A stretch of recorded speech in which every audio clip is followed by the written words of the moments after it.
sigue el día de hoy allá en Culiacán y que todo detonó con la captura, no la detención, la captura, la retención, si podemos llamarlo de esa manera, de Ovidio Guzmán López, el hijo de Joaquín El Chapo Guzmán. No es Ovidio un personaje mayúsculo, no lo es. El más conocido es el Chapito, conocido como el Chapito. Sí. Archibaldo. Bueno, él no era el de mayor notoriedad, lo dijimos muchas veces ayer. Acuérdese usted que está Iván Archibaldo, que es el de ellos, es el más notorio, sobre todo porque a él le gusta presumir pues armas chapeadas, lujo, autos, etcétera. Y luego está también Jesús Alfredo Guzmán. En realidad Ovidio, hasta el nombre Ovidio no era de manejo público así tan común. Sin embargo, pues Ovidio sí tenía pues una orden de captura internacional. Se le consideraba un narcotraficante internacional, y pues este personaje es el que logra incendiar una ciudad. A mí me parece que todo este operativo es una respuesta de la siguiente generación. Fíjate bien, al Chapo lo agarraron sin ninguna consecuencia en Mazatlán. Y luego después lo agarran, no me acuerdo si es en Mocorito o en Los Mochis. En Los Mochis. Sí. Lo agarran en Los Mochis, sin grandes consecuencias. Pero la siguiente generación, la de estos muchachos, ya... Los cachorros. Los cachorros del Chapo toman la ciudad, literal, y doblan al gobierno. Pero está nuestro compañero Daniel Rosas, que tiene un perfil de el ratón, de Ovidio, el ratón, como se le conoce allá en Sinaloa. Daniel Rosas, bienvenido a Los Periodistas, buenas tardes. Muchísimas gracias, Alejandro. Álvaro, muy buenas tardes para todos. Y bueno, pues sí, quizá lo que ese personaje que no es tan conocido, pues sí tenga una relevancia en el sentido de que, pues más allá de lo que él pueda distribuir o haber distribuido de enervantes, pues es una pieza clave para la investigación en los Estados Unidos que se realiza sobre la fortuna de Joaquín El Chapo Guzmán. Ovidio, retenido el día de ayer, como sabemos, tras este operativo, y lo ha dejado en libertad. Bueno, pues sí, es uno de los 4 hijos del Chapo, con su segunda esposa, Griselda López, pero tuvimos oportunidad de platicar con algunos especialistas, por ejemplo, el ex subprocurador jurídico en asuntos internacionales de la desaparecida PGR, Jorge Lara, quien pues nos comentaba que la importancia del hijo del narcotraficante está en lo que económicamente puede representar. Si me permiten, escuchamos aquí lo que nos dijo, repito, la voz del ex subprocurador jurídico de asuntos internacionales de la PGR, Jorge Lara. Aquí su voz. No hay que olvidar que el gobierno de los Estados Unidos ya tiene una orden de decomiso de $13,000 millones, y para saber en dónde están los recursos, pues obviamente que tienen que hacer la búsqueda en las empresas y las corporaciones que son los que justamente controlan pues los hijos y otros allegados. Así que la importancia de Ovidio precisamente vendría pues de la información que él puede tener sobre pues la fortuna del Chapo. Con él, de hecho, con ese experto coincidió también el especialista en seguridad Armando Rodríguez, quien expuso que el interés de la justicia del país vecino pues está en tener más información de cómo opera el cartel de Sinaloa y particularmente la fracción del Chapo Guzmán. Escuchamos aquí lo que nos comentó. De ahí que el hecho de que tuviese cada una orden de aprehensión y de extradición desde Estados Unidos, me parece que tiene que ver más con terminar de construir el rompecabezas de inteligencia en torno al juicio del Chapo Guzmán.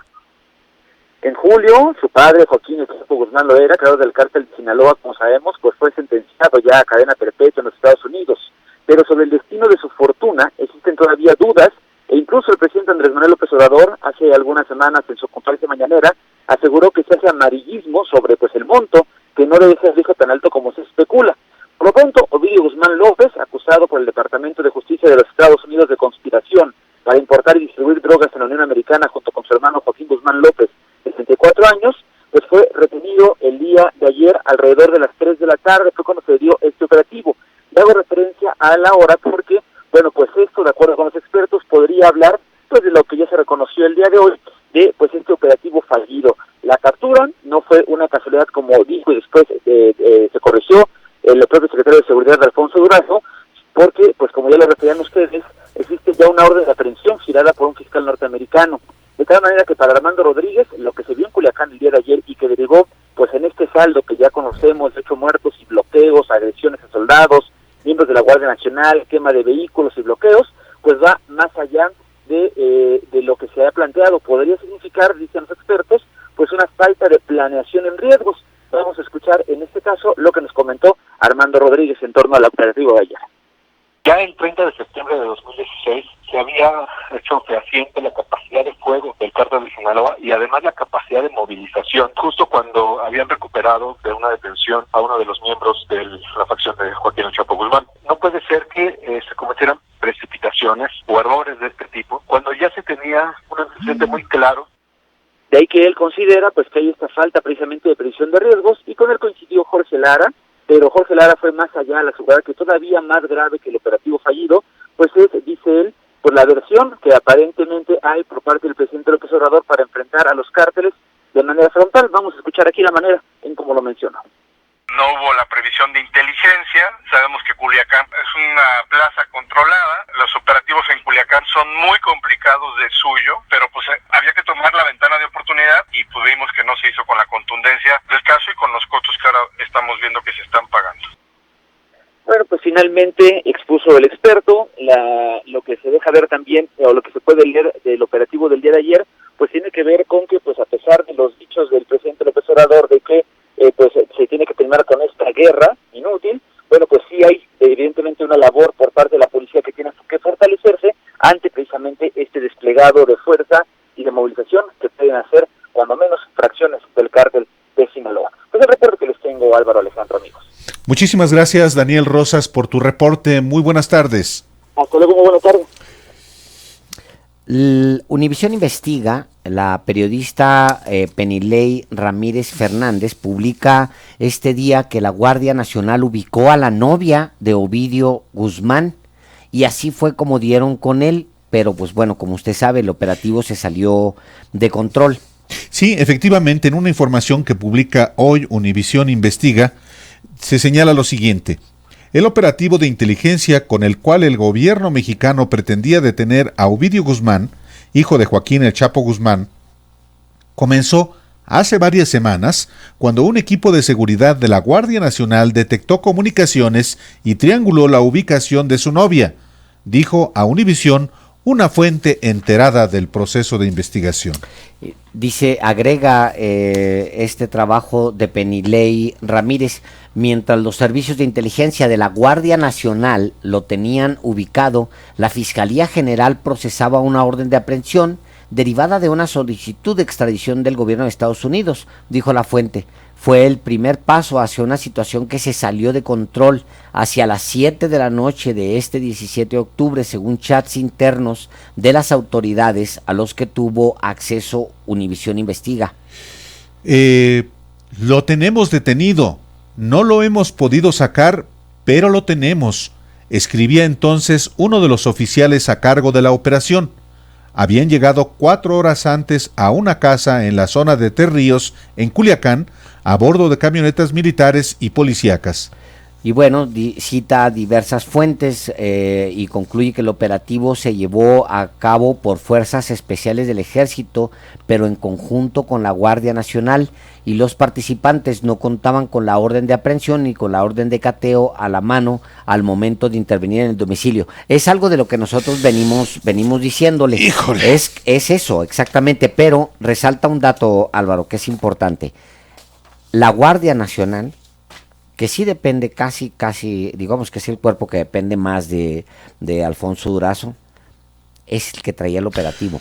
A ver, Durazo tiene todavía muchas cosas que explicar, además de la versión embustera del día de ayer, que él mismo se encargó de desmentir. Se vio obligado a desmentir por orden de Andrés Manuel López Obrador, que dijo, no mentiras. Vamos a explicarlo transparencia. Bien. Claro. Y entonces tiene que cambiar la versión del patrullaje del día de campo. Sí. Del día de campo. Iban a un día de campo la patrulla militar, agarrados de la mano. Les cantando, disparan unos balacitos.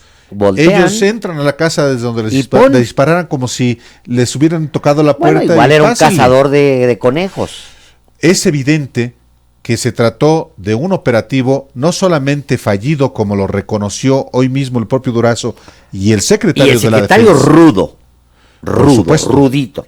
No solamente porque es militar, sino porque se puso en riesgo la vida de los militares. Claro. Unos disfrazados de Guardia Nacional y otros militares Claro, de tropa. De tropa, claro. Entonces, ¿cómo no iba a estar molesto?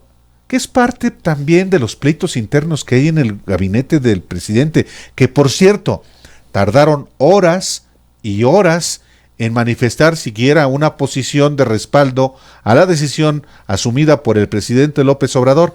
Ya comenzó Marcelo Ebrard a decir que sin mezquindades había que respaldar al presidente. Bueno, luego estas Olga son las Sánchez muestras Cordero. de apoyo, pero antes, Álvaro. No, por eso antes, o sea, ayer, todo esto empezó a las 3 de la tarde. Así, 3:30 Es más o decir, menos, ¿sí? las 2 de la tarde, hora de México, lo voy a verificar para darles la hora exacta.